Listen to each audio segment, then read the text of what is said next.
Today we examine why the Philippines is expanding bases accessible to United States forces. Manila is rapidly upgrading military facilities across northern Philippine Islands.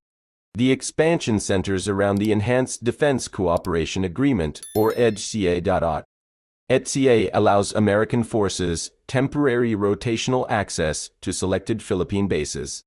The agreement does not permit permanent American military bases. Philippine leaders say the expansion strengthens deterrence against regional threats. China's growing military presence drives much of Manila's current urgency. The South China Sea dispute increasingly affects Philippine fishing communities. Philippine Coast Guard vessels regularly report confrontations with Chinese ships. Water cannon incidents near disputed reefs intensified political pressure inside Manila. Public opinion increasingly favors stronger security cooperation with Washington. Philippine officials argue regional tensions now require faster military modernization. Manila believes the security environment changed dramatically during recent years. The Philippines sits beside critical shipping lanes carrying global trade. Nearly one-third of global maritime commerce crosses nearby waters. Any regional conflict could disrupt energy deliveries across East Asia. Japan and South Korea rely heavily on these sea routes. American military planners consider the Philippines strategically indispensable. The islands provide access near Taiwan and the South China Sea. Northern Philippine bases now receive major runway and fuel storage upgrades. Engineers are expanding hangars capable of supporting larger aircraft deployments. Several projects include disaster response warehouses and medical facilities. Filipino officials emphasize humanitarian benefits alongside defense cooperation. Typhoons frequently devastate coastal provinces across the archipelago. Natural disasters make logistics infrastructure politically easier to justify. American aircraft regularly assist during Philippine typhoon recovery operations. Emergency supplies move faster when transport infrastructure already exists. Supporters say upgraded bases improve both security and disaster readiness. Critics worry the agreement could drag Manila into larger conflicts. Taiwan remains central to many regional security calculations.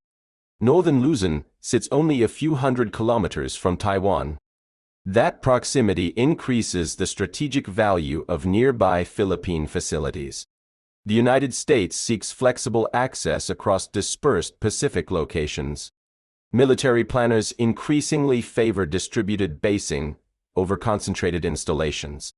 Smaller dispersed sites reduce vulnerability during missile attacks. China has rapidly expanded missile capabilities, targeting regional military facilities.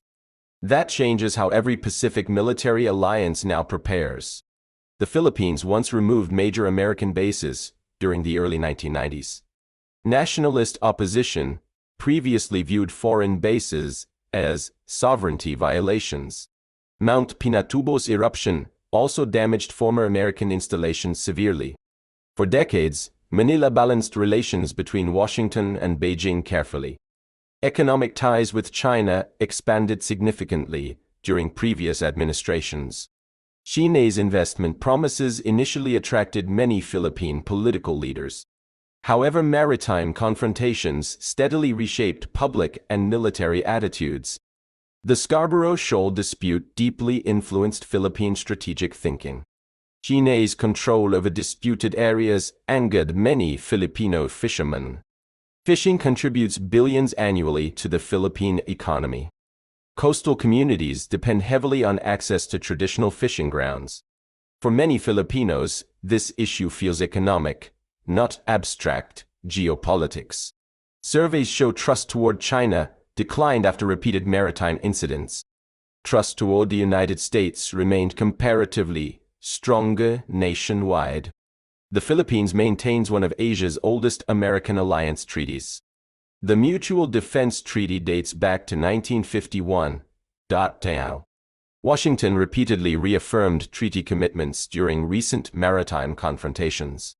American officials declared attacks on Philippine forces could trigger obligations.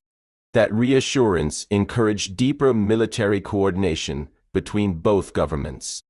Joint military exercises expanded substantially during the last several years. Balikatan exercises now involve thousands of participating personnel annually. Recent drills simulated island defense and maritime interception scenarios.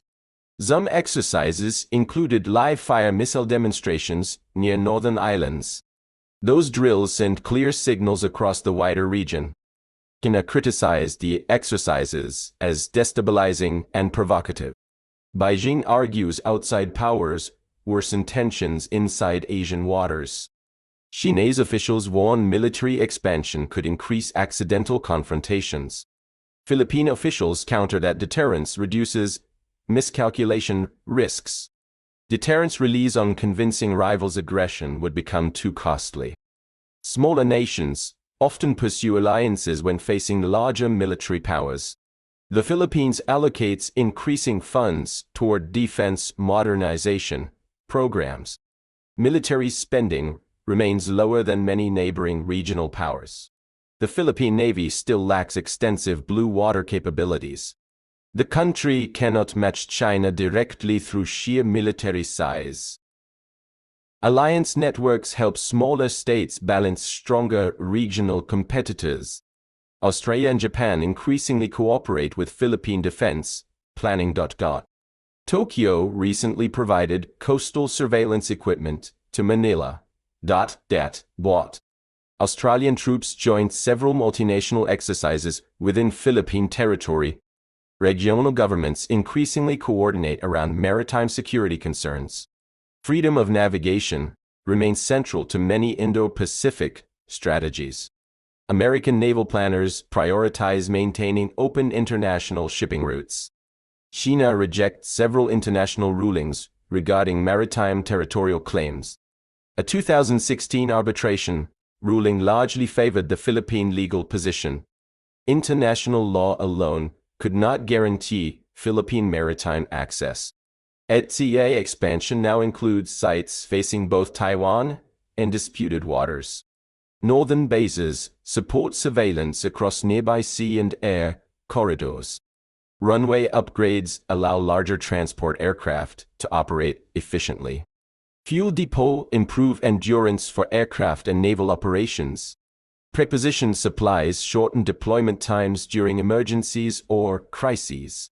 Military logistics increasingly determine outcomes during modern conflicts. The war in Ukraine reinforced global lessons about supply resilience.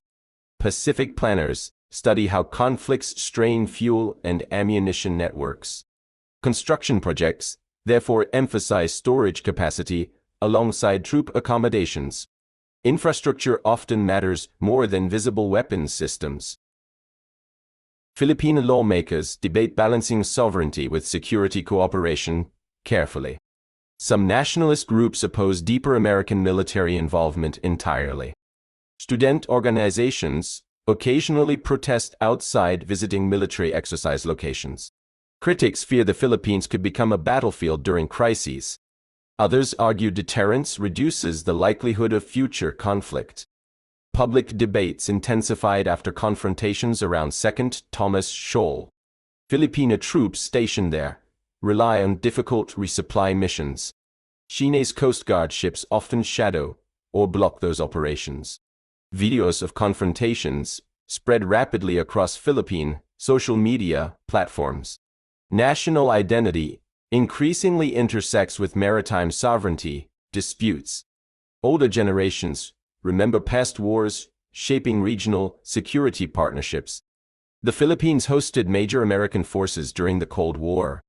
Subic Bay once served as a major United States naval facility. Clark Air Base supported extensive American regional air operations previously. Those bases supported wars in Korea and Vietnam historically. Many Filipinos still maintain family and cultural ties with America.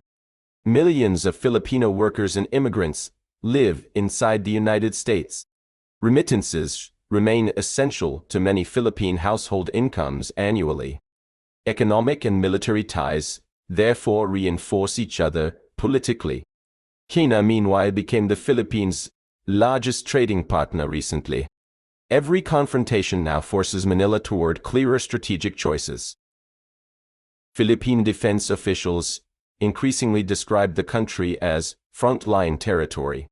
Taiwan contingency planning influences many current infrastructure decisions quietly. American forces could require logistics hubs during any regional emergency. The Philippines denies preparations target any single country directly. Officials, instead, frame expansion as preparation for uncertain future crises. Climate disasters and maritime emergencies remain common regional threats. Yet strategic geography inevitably connects these bases to Taiwan scenarios.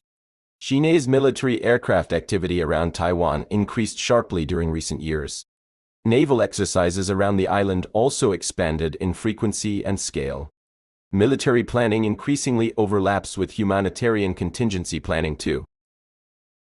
Local communities near EDCA sites expect new jobs and infrastructure spending.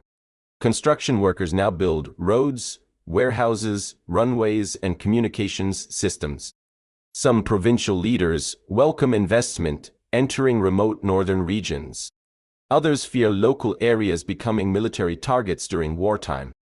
Environmental concerns also surround expanded fuel storage and construction activity. Filipino courts occasionally review challenges related to military agreements. Constitutional debates about foreign troop access continue periodically inside Manila. Still, the current administration strongly supports expanded alliance coordination. President Ferdinand Marcos Jr. reversed several previous foreign policy approaches. Money and construction often reveal strategic priorities faster than speeches. The Pentagon views the Indo-Pacific as its primary strategic theater. American strategy increasingly focuses on countering Chinese regional influence. The Philippines occupies critical terrain within that broader competition. Military access agreements now shape wider Indo-Pacific alliance architecture. Vietnam, Singapore, and Australia also maintain important American defense relationships. Regional states seek protection without sacrificing national independence entirely. That balancing challenge defines modern Southeast Asian foreign policy increasingly.